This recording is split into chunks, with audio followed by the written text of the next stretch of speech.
진돗개가요, 다른 타 견종에 비해서 우수한 점이 있다면 어떤 점이 있을까요?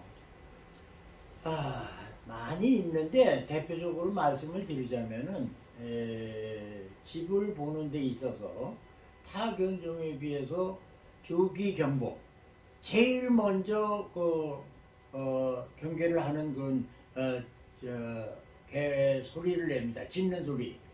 그것이 조기 경보가 아주 탁월하게 타견종에 비해서 월등하고요.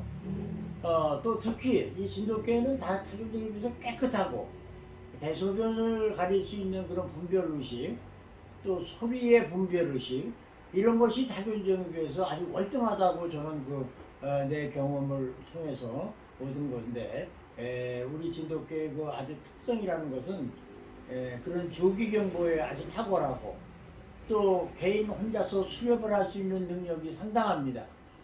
이런 후각, 청각, 어떤 그런 민첩함, 이런 머리가 아주 좋아가지고 사냥을 하는 데 있어서 에너지 소모를 많이 하지 않으면서 아주 사냥을 잘하는 그런 것을 제가 많이 경험을 통해서 얻었습니다. 그래서 그런 점들이 좀 상당히 탁월하고, 또 타견종에서 많이 먹지도 않고 많이 배설도 안 하고, 또 특히 몸에서 냄새가 타견종에 비해서 훨씬 안 납니다.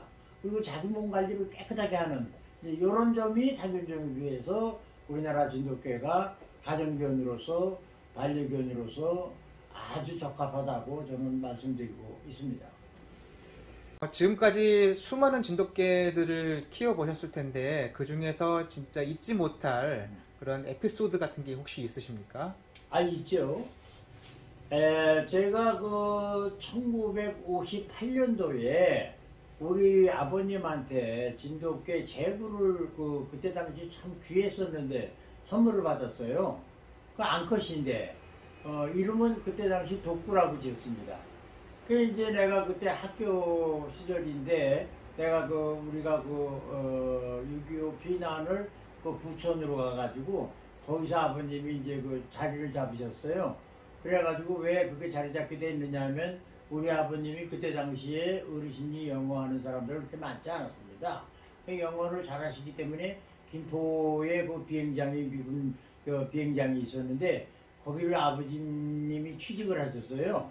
그래가지고 아버님이 김포 비행장을 다니시는데 우리 집하고 우리 피난 가서 한달이라는 데가 있어요. 그러니까 경기도 부천군 오정면 대장리라는 이제 그런 한달이라는 동네에서 살았는데, 진돗개 분양받은 걸 내가 거기서 빌렸어요, 제군데. 그런데 이걸 조금 커가지고 이제 한 1년 이상 지나가지고 어떻게 새끼를 낳았어요. 그때 당시 새끼를 우리가 이제 그런 견체학 견학에 대해서 공부를 안 했기 때문에 그 동네 진돗개 비스무리 온 거하고 짝짓기까지 새끼를 낳았는데, 이놈이 하루는 없어졌어요. 학교에서 토요일날 서울에서 볼일을 끝나고 토요일날 우리가 본가로 가서 내가 우리 개를 보고 그러는데, 이놈이 어떤 때는 서울에서 볼일 보고 갈 때 저녁 때 늦게 가면은, 겨울에 가면 저녁 때 가면은 깜깜하거든요. 거긴 가로등도 없고. 그래서 이제 거기서 우리 집하고 이제 거기 가서 한 6km, 7km 정도 떨어진 데서 햇바람을 세게 불면은 이제 조용해요. 그러다 한 5, 6분, 7, 8분 있다 보면은 막 숨소리 확확 나면서 이렇게 풀숲을 헤치는 소리가 나면서 보면은 그 개가 그냥 혀가 여기까지 빠지고 나한테 와서 안기고 막 둥글고, 아주 거기서 저는 너무나 감명 깊게 우리 개에 대한 애정이 아주 상당했었고, 이제 그게 우리나라 진돗개고 또 우리나라 국견이잖아요. 그래서 우리나라 국견이 이렇게 영리하고 이렇게 귀가 밝고 이렇게 무서운데 껌껌한데도 그냥 여기까지 이렇게 나 주인 보려고 달려오는 거에 대해서 감명 깊게 아주 받았고요. 또 두 번째는 뭐냐, 얘가 한동안은 없어져요. 어디가 없어. 새끼는 놔놓고 애미는 놓고 이게 잊어버렸나. 어디 막 걱정을 하던 차에 어떤 때 보면은 한 시간 정도 있다 보면은 입에다 뭘 물고 와요. 그 이게 뭔가 보면 고기 덩어리를 물고 왔어요. 그래서 어디 가서 나중에 알아보니까 우리 아버님이 거기서 한 5km 정도 떨어진 김포비행장에 거기 다니시는데 얘가 그 우리 아버지한테까지 가는 거예요.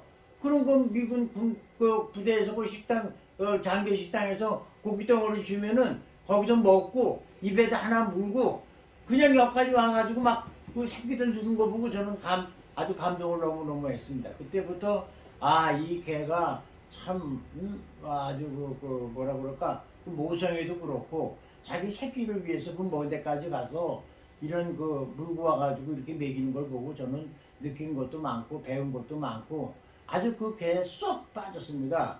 이제 그렇게 돼서 여태까지 오늘날까지 제가 진돗개와 더불어 한 60년 정도 지금 그 생활을 하고 있는데, 지금은 그 우리 단체를 끌기 위해서 제가 사비를 다 털어댔습니다.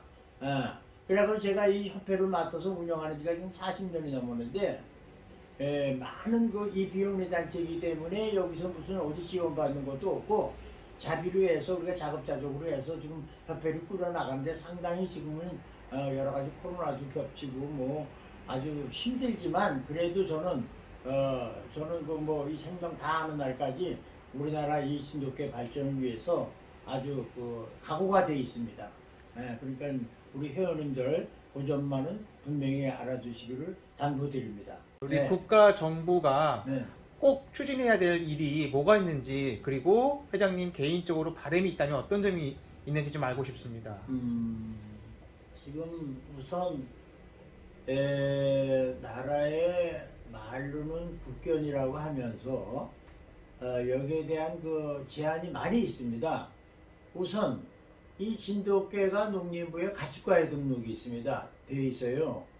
그리고 이 천연기념물은 문화관광부 쪽에 속해 있고, 그래서 이제 그 우리 그 진돗개 발전을 위해서 뭐를 좀 상해 드리고자 농림부로 가면은 농림부는 좀 문광부로 또 밀어요.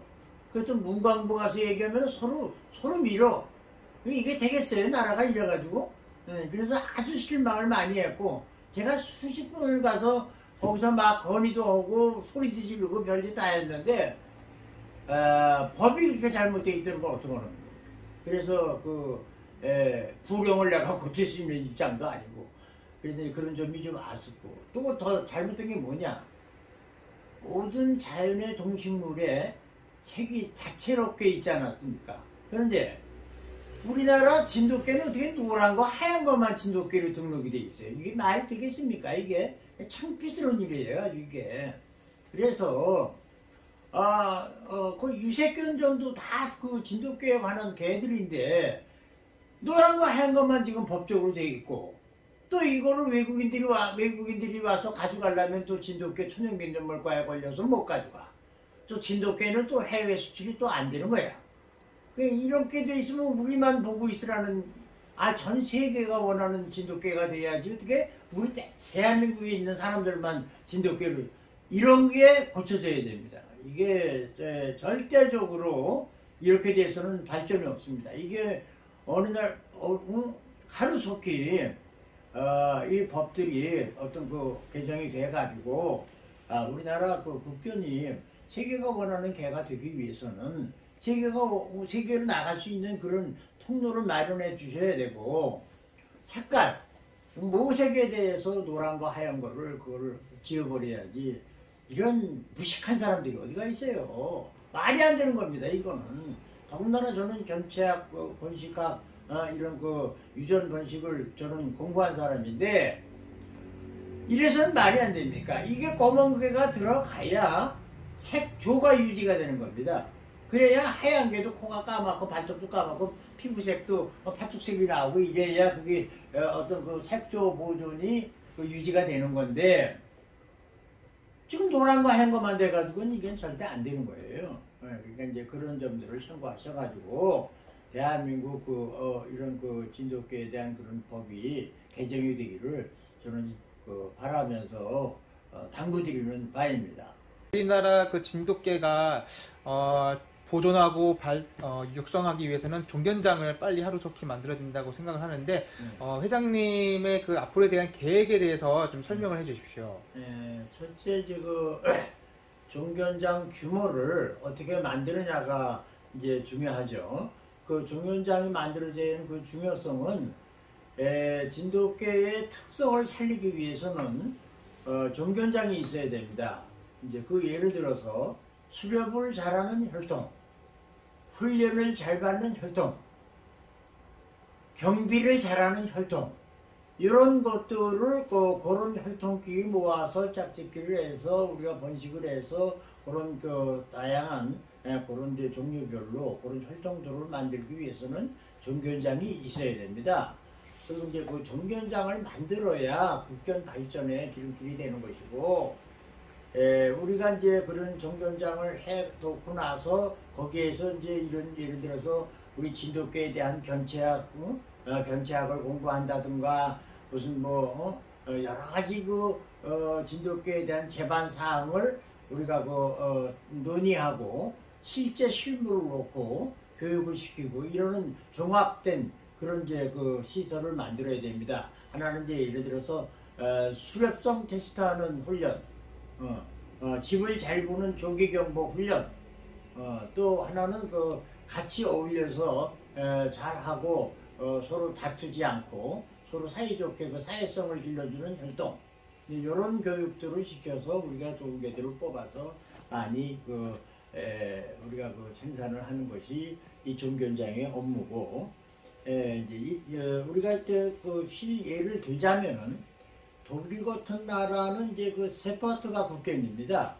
근데 이제 독일 하면 메르세데스 벤츠라고 이제 전 세계인이 나타나는데 그 매출량이 독일 세파트 파는 거하고 이 벤츠 파는 거하고 거의 같은 수준입니다.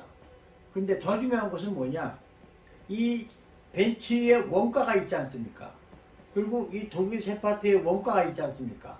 근데 우리나라에서 이 세파트 종견을 사오려면 2, 3억씩 들어요. 그러는 개가 있어요. 그러면 이 벤츠를 사오더라도 그거 안 줘도 사옵니다. 그럼 원가는 이 벤츠는 55% 뭐 그 정도 든다고 해요. 그런데 이 세파트는 원가가 한 17%밖에 안 됩니다. 그리고 매출 가격은 거의 같고, 그럼 어떤 걸 지향해야 됩니까? 마찬가지로 이거는 우리가 얘기하는 것이 아니라 독일에서 정식으로 발표한 건데, 이 벤츠와 이 독일 세파트 파는 매출량이 거의 비슷하다고 제가 들은 적이 있습니다. 그러면 우리나라 국견도 진돗개인데 이 세파트보다 떨어지는 게 하나도 없는데, 제가 볼 때는 제가 50년 경험을 통해서 말씀드리는 겁니다. 일단 집을 본다거나 가정견이다거나 반려견이라서 얼마든지 더 깔끔하고 더 작으면서 성능 있고 기능성 있고 이런 개를 우리도 이렇게 만들어서 세계화했을 때는 독일 세파트 못지않은 이제 그런 어떤 GNP에 플러스가 되는 건데, 이런 거를 좀 참고를 하셔가지고 우리나라 국견 진돗개 관심에 모든 국민들이 좀 같이 가지셔가지고 진돗개 발전에 같이 동참하시기를 당부드리는 바입니다. 네. 한국 진돗견 협회가 다른 타 단체와의 차이점이라면은 뭐가 있을까요?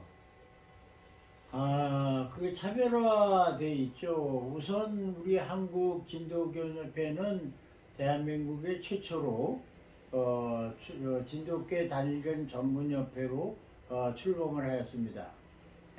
처음에 동호인 한 10여 명으로 1965년도 동보여서 우리나라 진돗개에 대한 관심도를 갖고 같이 앞날을 걱정하면서 모임을 같이 시작하다가 1970년대는 이제 본격적으로도 회원들이 많이 더 모여졌고, 그래서 70년 이후에 한국 진돗견협회의 명칭으로 정식 출범하였습니다. 그래가지고 오늘날까지 이어왔고, 그리고 1980년서부터 제1회 전국 우수 진돗개 선발대회를 개최하게 되었습니다. 그런 점이 차이점이 있고, 그래서 오늘날 지난 2021년 10월 24일 날 전국 대회를 제 본부전 64회를 치렀습니다. 출범한 지 50년 기념과 더불어 횟수는 제 64회를 치렀는데, 거기서 이제 중요한 대목은 뭐냐 하면은, 우리나라의 모든 단체들이 대회를 치르면 그날을 무조건 그날 나온 출전견 중에서 제일 잘생긴 개를 뽑아서 챔피언을 매겨서 주는 게 보통 지금까지 그렇게 되어 있습니다. 그런데 우리 한국 진도견협회는 어떤 우리의 그 역사와 전통 있는 단체로서 아무개나 그날 나온 중에서 잘생긴 개를 뽑아준 것이 아니라 한국 진도견협회의 그 표준 제정한 그 룰에 맞춰서 표준 근사치에 이루는 개가 없으면은 저희들은 챔피언을 주지 않고 공석을 두었습니다. 그래서 오늘날까지 제64회를 치렀는데, 원칙적으로 챔피언이 64마리가 나와야 되는 것인데, 저희들은 41마리밖에 챔피언 뽑은 게 없습니다. 나머지 23마리는 23번은 공석을 두었습니다. 그러면 이제 어떤 문제가 거기에 따라서 이어지느냐 하면은, 챔피언이 탄생이 되면은 전국에 있는 진돗개 애호인들, 암컷을 가진 그 견주들은 교배를 시키기 위해서 아주 어떻게 보면 좋은 개를 받기 위해서 그 챔피언과 짝짓기를 하기 위해서 서로 다툼들하고 여러 가지 아주 경쟁이 심합니다. 그래서 이제 교배를 시켜서 새끼가 태어나면은 그 새끼가 이 한국 진도견협회로 이제 그 혈통소 등록을 합니다. 그러면 협회에서는 혈통소를 발행하면서 협회에서 그 혈통소에 혈통소 그 수수료를 받습니다. 일부. 그러면 그 협회의 우리 운영에 거기에 이제 쓰여지는 이제 그런 기금이 되는 것인데, 챔피언을 저희들이 안 뽑게 되면은 그런 게 6개월 동안 싹 아무것도 없습니다. 그러면 그런 그 협회 운영은 뭘로 하는 것입니까? 그래도 저희들은 그 나라의 국견의 그 중대성, 또 앞으로 미래에 우리가 나아갈 그런 준비를 하기 위해서 조금이라도 표준 근사치에 모자라면은 챔피언을 두지 않고 공석을 두었습니다. 이 점이 어느 단체도 이런 일은 전무후무하고 우리 협회만 유일하게 그런 룰을 적용했다는 것을 회원님들을 알아주시기 바랍니다. 진돗개 발전을 위해서 공헌을 하신 일이 많이 있으실 것 같은데, 회장님에 대한 업적에 대해서 좀 설명을 좀 해주십시오. 저희들이 우리나라 애견 단체들이 많이 있습니다만은, 저희들이 1993년서부터 미국까지 가서 저희들 미주 우수 진돗개 선발 대회를 한국 진도견협회로 주최로 개최를 하였습니다. 그런 단체들은 아마 저희들밖에 없습니다. 그리고 이제 제가 미국을 3번씩이나 가서 우리가 대회를 미주 우수 진돗개 선발 대회를 개최를 하였습니다. 그 장소는 에드모어 공원에서 LA에 있는 에드모어 공원을 빌려가지고 거기서 했고, 광복 50주년 기념 행사에 저희들도 거기 가서 미주 우수 진돗개 선발 대회를 개최를 했고, 거기에 대한 또 LA 시장이 저를 특별 카퍼레이드를 50주년 기념 행사에, 광복 50주년 기념 행사에 제가 카퍼레이드를 1995년도에 거기서 내가 뽑은 진돗개들을 이끌면서 2시간 동안 올림픽 거리를 카퍼레이드를 한 그런 실적이 있고요. 또 그 이후에 미국 국무장관한테 감사장까지 받았습니다. 네, 그런 일은 저로서는 참 잊을 수 없는 아주 영광스러운 그런 감사장이고, 또 하나는 그 유엔 사무총장 반기문 사무총장이 저한테 저 개인한테 나라의 국권을 위해서 애쓴다고 해서 감사장을 그 유엔 사무총장님한테 직접 받은 것이 저희 사무실에 여기 가지고 있습니다. 그리고 또 일본 도야마에서 세계 그 중형견 대회를 개최를 하였는데, 한국 대표를 제가 뽑혀서 가서 그 일본 도야마에 가서 진돗개 중형견 대회의 심사위원으로 정식으로 초청을 받아가지고 심사한 그런 그 실적도 있고요. 뭐 등등 많이 있습니다만은 뭐 그 정도 대표적인 게 저로서는 그 잊지 못할 일들이고, 저로서는 그 감명 깊고 영원히 내 기억에 간직하고 있는 그런 일들입니다.